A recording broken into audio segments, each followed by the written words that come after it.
Yes, the red is danger, of course.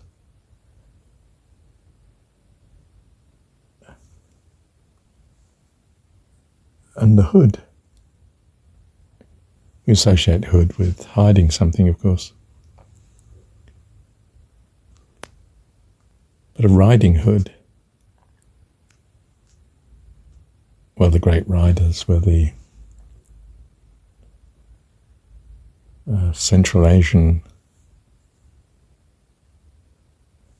sort of Persian associates, Scythians. The Persians never really managed to keep control of them. They were dedicated horsemen.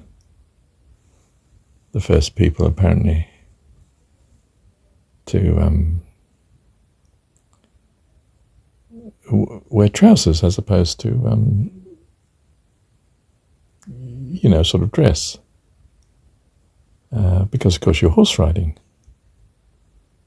And what were they known for? Horse riding, brilliant at archery on horseback. And amazingly, honesty, integrity. So it was a sort of foundation of chivalry in a way, but rather individualistic. I think they were a dangerous people, and associated with where we get the word Saxon. The part of these people that moved across northern Europe and right the way across England and settled as the Saxons. I wonder if Little Red Riding Hood was written almost from a hangover of the days when presumably the original English were the Angles and the Saxons came in and so on. Of course, there are many waves of invasion in England, especially along its east coast, of course, facing Europe. We're deeply persuaded by... I'm following a line of thought of Jason Reza Georgiani. We're greatly affected by visions of angels and Jesus and the miraculous.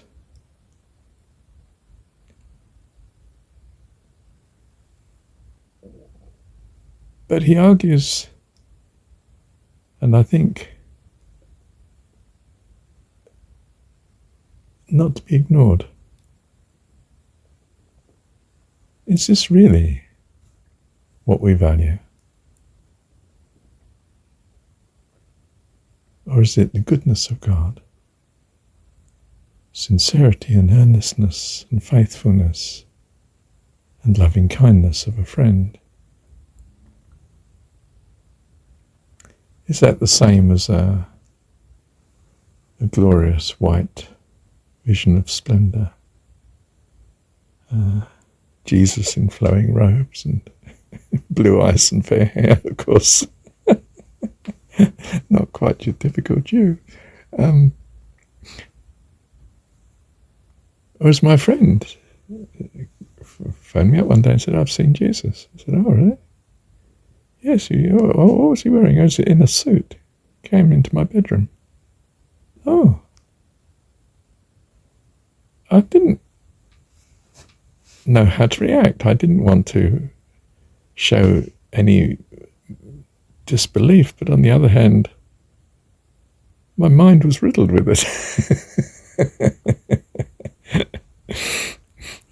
And I've often since wondered, well, how do you expect God to appear miraculously to you then?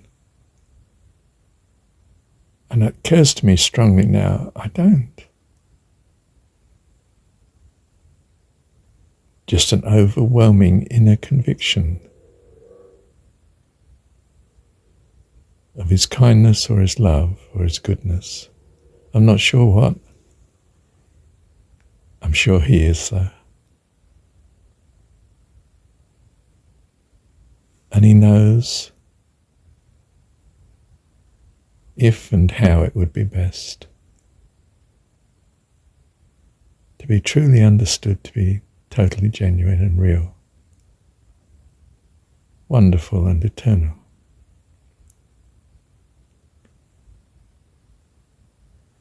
Meantime, I think I'd be a bit cautious of visions and angels and what are they called? Avatars that, reincarnate and appear and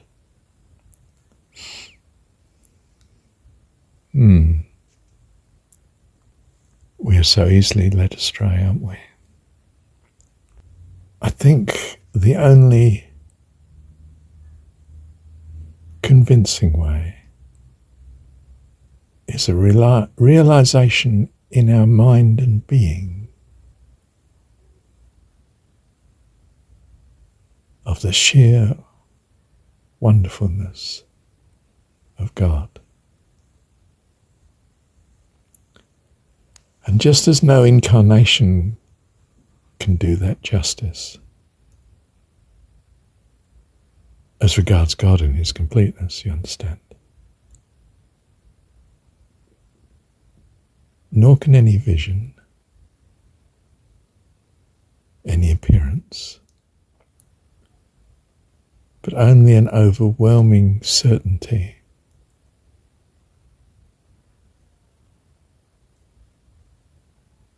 of his very self.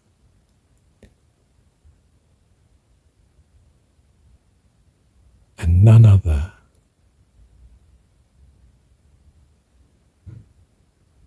can be allowed to eclipse that. Love you, Dad. Thank you, Dad.